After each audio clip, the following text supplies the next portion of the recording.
তোমরা যারা 24 সালে এসএসসি পরীক্ষা দিয়ে এক সাবজেক্ট বা দুই সাবজেক্ট ফেল করছো, তোমাদের খাতাগুলো শিক্ষকরা কিন্তু দেখা শুরু করছে। আসসালামু আলাইকুম প্রিয় এসএসসি 24 পরীক্ষার্থীরা। তো বিষয়টা হচ্ছে যে তোমাদের মধ্যে অনেক শিক্ষার্থী ফেল করার কারণে বোর্ড সায়েন্স করছে। তো তোমাদের বোর্ড সায়েন্সের খাতাগুলো কিন্তু শিক্ষকরা খুঁজে বের করেছে বা বের করতেছে, এবং তোমাদের খাতাগুলো কিন্তু শিক্ষকরা দেখা শুরু করছে। এই বিষয়ে শিক্ষা বোর্ড থেকে একটা নোটিশ প্রকাশিত করছে, এবং এমনভাবে নোটিশটা প্রকাশিত করছে অনেক কঠোরভাবে কিন্তু তোমাদের খাতাগুলো শিক্ষকরা যাচাই বাছাই করার জন্য কিন্তু বলেছে। তো এই ভিডিওর মাধ্যমে তোমাদের বিস্তারিত জানাবো। তো তোমাদের মধ্যে কাদের রেজাল্টটা পরিবর্তন হবে সেটাও কিন্তু আমি তোমাদের এই ভিডিওর মাধ্যমে জানাবো। ভিডিওটি খুবই গুরুত্বপূর্ণ, তোমরা অবশ্যই সম্পূর্ণ ভিডিওটি মনোযোগ সহকারে দেখবে।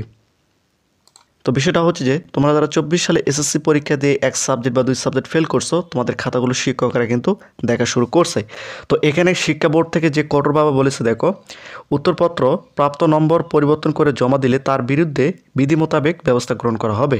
অর্থাৎ তোমাদের উত্তরপত্রের নম্বর পরিবর্তন করে যদি কোনো শিক্ষক জমা দেয়, তার বিরুদ্ধে কিন্তু বিধি মোতাবেক ব্যবস্থা গ্রহণ করবে শিক্ষা বোর্ড।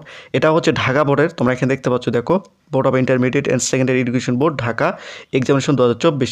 অর্থাৎ তোমরা যারা বোর্ড সায়েন্স করছো, তোমাদের খাতাগুলো কীভাবে খুঁজে বের করা হয় সেটা তোমাদের একটু দেখাই, এবং কীভাবে দেখা হচ্ছে সেটা তোমাদের বলতেছি। এখানে তোমরা সাবজেক্ট কোডটা দেখতে পাচ্ছ, দেখো, বাংলা 101, অর্থাৎ তোমাদের বাংলা বোর্ড খাতারগুলো এখন দেখা হচ্ছে। এখানে তোমরা দেখতে পাচ্ছ হেড কোড হচ্ছে 1100, এবং হেড এক্সামিনার নেম হচ্ছে সঞ্জিদা আক্তার ম্যাডাম। তিনি কিন্তু হেড এক্সামিনার ছিলেন, এবং তার আন্ডারে এই যে খাতাগুলো তোমরা দেখতে পাচ্ছ, এই খাতাগুলো এখন বর্তমানে দেখা হবে। এবং তিনিও কিন্তু এখানে বলেছে যে উত্তরপত্রে প্রাপ্ত নম্বর পরিবর্তন করে জমা দিলে তার বিরুদ্ধে বিধি মোতাবেক ব্যবস্থা গ্রহণ করা হবে। এখানে তোমরা দেখতে পাচ্ছ 1002, এখানে রয়েছে 11টা ব্যান্ডিল, এবং 2022 এখানে রয়েছে 11টা ব্যান্ডিল, এবং 2023 এখানে রয়েছে 8টা, এবং 2024 এখানে রয়েছে 8টা, 2027 এখানে রয়েছে 6টা, 2028 এখানে রয়েছে 14টা, এবং 2029 এখানে রয়েছে 7টা। এই যে খাতাগুলো তোমরা দেখতে পাচ্ছ, এই খাতাগুলো এখন শিক্ষকরা দেখবে। এমন কিন্তু অনেক রয়েছে, আমি যদি তোমাদের একটু দেখাই, এখানে তোমরা দেখতে পাচ্ছ, দেখো কতগুলো রয়েছে। এখানে তোমাদের সকল, অর্থাৎ তোমরা যারা ঢাকা বোর্ড থেকে বোর্ড সায়েন্স করছো, প্রত্যেকের খাতাগুলো কিন্তু এখন দেখা হবে। এখানে তোমরা দেখতে পাচ্ছ, দেখো, প্রত্যেকটা খাতা কিন্তু এখন তোমাদের এখানে দেখা হচ্ছে। এগুলো দেখা শেষ হওয়ার পরে তোমাদের বোর্ড সায়েন্সের রেজাল্টটা দিবে।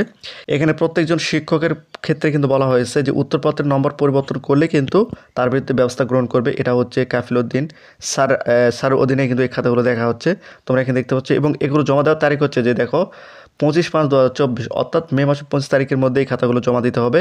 এখানে তোমরা দেখতে পাচ্ছ, দেখো, এখানে কিন্তু অনেক রয়েছে, অর্থাৎ ঢাকা বোর্ড থেকে যারা আবেদন করছে প্রত্যেকজনের কিন্তু এখানে খাতা রয়েছে। এই খাতাগুলো দেখা শেষ হওয়া মাত্রই তোমাদের বোর্ড সায়েন্সের রেজাল্টটা কিন্তু প্রকাশিত করা হবে। শুধুমাত্র যে ঢাকা বোর্ড রয়েছে, এভাবে কিন্তু মাদ্রাসা কারিগরি বোর্ড সহ অন্যান্য সকল বোর্ডের খাতা কিন্তু এভাবে দেখা হবে। তো তোমাদের বোর্ড খাতাগুলো যেহেতু শিক্ষকরা দেখতে শুরু করছে, অনেক শিক্ষার্থীর রেজাল্ট কিন্তু পরিবর্তন হবে, এই কারণে বলতেছে অনেক শিক্ষার্থীর রেজাল্ট পরিবর্তন হবে। যারা শুধুমাত্র নম্বর বৃদ্ধির জন্য বোর্ড সায়েন্স করছে, তাদের কিন্তু অনেক পরিবর্তন হবে। আর তোমরা যারা ফেল থেকে পাস হওয়ার জন্য আবেদন করছো, তোমাদের মধ্যে হয়তো কিছু সংখ্যক শিক্ষার্থীর রেজাল্ট কিন্তু পরিবর্তন হবে। তবে পরিবর্তন হবে। তো প্রতিনিয়ত শিক্ষামূলক খুঁটিনাটি আপডেট ভিডিও পেতে অবশ্যই চ্যানেলটিকে সাবস্ক্রাইব করে রাখো।